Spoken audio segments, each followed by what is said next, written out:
साहब ये वो बिहार है जहां 2016 से दारू बंद है, लेकिन सिर्फ कागज पे, क्योंकि हर जगह से आराम से दारू जो है वो बिहार पहुंच जाता है। चाहे वो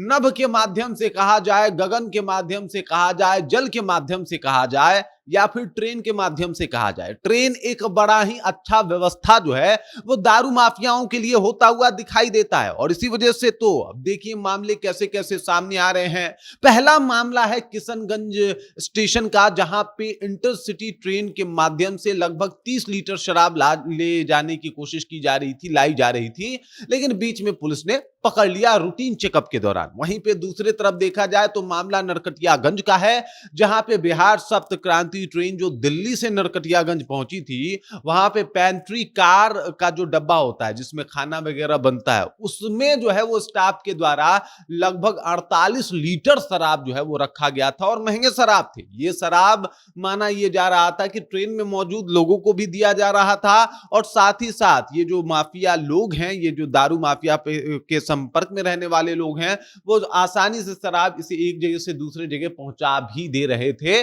जो ये शराब का कारोबार कर रहे थे। और इसी वजह से एक बार फिर से बिहार में दारूबंदी के ऊपर सवाल खड़े होने शुरू हो गए हैं कि साहब ये कैसा दारूबंदी है जो बंद होने का ही नाम नहीं ले रहा, और अगर बंद नहीं हो रहा तो फिर दारूबंदी का फायदा क्या है, पूरी कहानी क्या है, चलिए आपको विस्तार पूर्वक बताते हैं, समझाते हैं। लेकिन उससे पहले मेरा परिचय जान लीजिए। मेरा नाम है रजत और आप जनता जंक्शन देख रहे हैं। ये वीडियो प्रायोजित है अटलांटिस अस्पताल के द्वारा। यह अस्पताल पटना का सबसे बेहतरीन अस्पताल है उन मिडिल क्लास लोगों के लिए जिनके पास पैसे कम हैं। यहाँ पे कैंसर से लेकर सब असाध्य रोगों का इलाज होता है। यहाँ हर प्रकार की सर्जरी उपलब्ध है।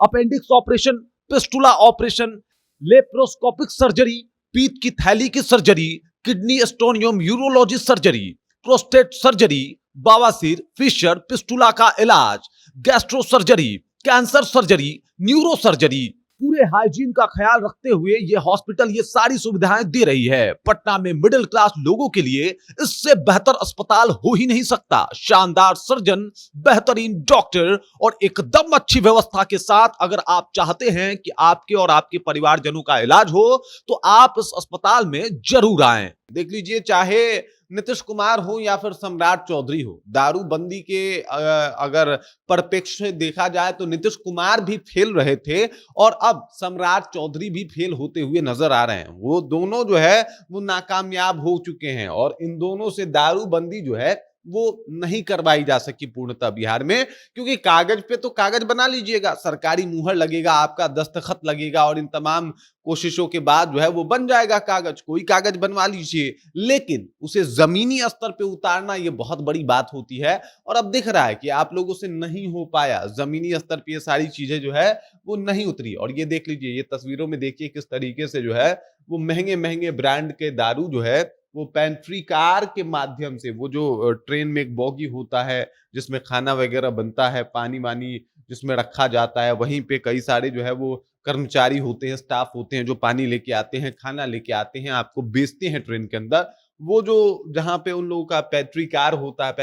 होता है, वहां पे ये सारे शराब की बोतलें जो है वो रखी गई थी। और वहां से जब पुलिस को सूचना मिली कि भाई साहब ऐसा मामला है, तो नरकटियागंज में पुलिस जो है वो जाके पकड़ती है, और लगभग 48 लीटर दारू बरामद होता है। वहीं पे यहाँ पे देख सकते हैं ये मामला जो है वो किशनगंज का है, और यहाँ पे आप देख सकते हैं कि ये जो व्यक्ति है, ये जो लड़का आपको दिखाई दे रहा है, ये लगभग 30 लीटर जो है वो 29-30 लीटर शराब जो है वो लेके चला था दिल्ली से बैठ के आराम से, और अब जो है ये पकड़ा गया है। इसके ऊपर भी जो है वो कार्रवाई करने की बात की जा रही है, इसको धर लिया गया है, शराब भी जब्त हो गए हैं। देखिए, शराब तो जब्त हो जाते हैं कई दफा वो आसानी से उस जगह पे पहुंच जाते हैं जहां पे उनको पहुंचना चाहिए, और दारू एक ऐसा चीज है जिसको आधी बिहार की जनता मानती ही नहीं है कि गलत है। अरे दारू है, ठीक है, इतना तो चलता है, ठीक है, ऐसा वाला माहौल है। वहां पे आप दारूबंदी कीजिएगा और आपको लगता है कि आप सफल हो जाइएगा, तो ये बड़ा गलत सोच है, और इस तरीके से ये चीजें देखने को भी मिलती है। नीतीश कुमार फेल हो चुके, मतलब 2016 से जो है वो उन्होंने दारूबंदी कराई, 2025 तक जो है वो 2026 तक अभी तक मुख्यमंत्री वो रहे, लेकिन वो फेल रहे, वो पूर्णतः दारूबंदी जो है वो बिहार में नहीं लागू करवा पाए और कुछ ऐसा ही स्थिति जो है वो सम्राट चौधरी का भी रहा। सम्राट चौधरी से भी ये जो चीजें हैं वो हैंडल नहीं हो पा रही हैं। दारूबंदी एक ऐसा मामला है जिसमें हजारों लाखों की कमाई है और थोड़ा बहुत जो है वो रिस्क लेके इस तरीके से कमाने वालों की संख्या की कमी उस बिहार में तो कतई नहीं है जहां पे रोजगार के नाम पे ठेंगा है, कुछ भी नहीं है। तो इस वजह से ये जो बिजनेस है वो एकदम से बेहतर फल फूल रहा है और हर बार आपको ऐसे दारू माफिया दिखेंगे जो दारू पहुंचा रहे हैं, वो कर रहे हैं क्योंकि उनको लगता है कि इसमें ही अच्छा खासा पैसा है, दूसरा कोई ऑप्शन नहीं है और वो लोग आसानी से इस जोखिम को उठाने को तैयार भी हो जाते हैं। वो उठा रहे हैं जोखिम, कर रहे हैं काम और ये एक तरीके से देखा जाए तो सिर्फ अब नीतीश की नहीं बल्कि सम्राट की भी असफलता मानी जाएगी क्योंकि इन्होंने कहा कि भाई साहब बड़ा कमाल का है, ये आइडिया ठीक है। तो अगर ये आइडिया ठीक है तो ठीक तरह से लागू क्यों नहीं है,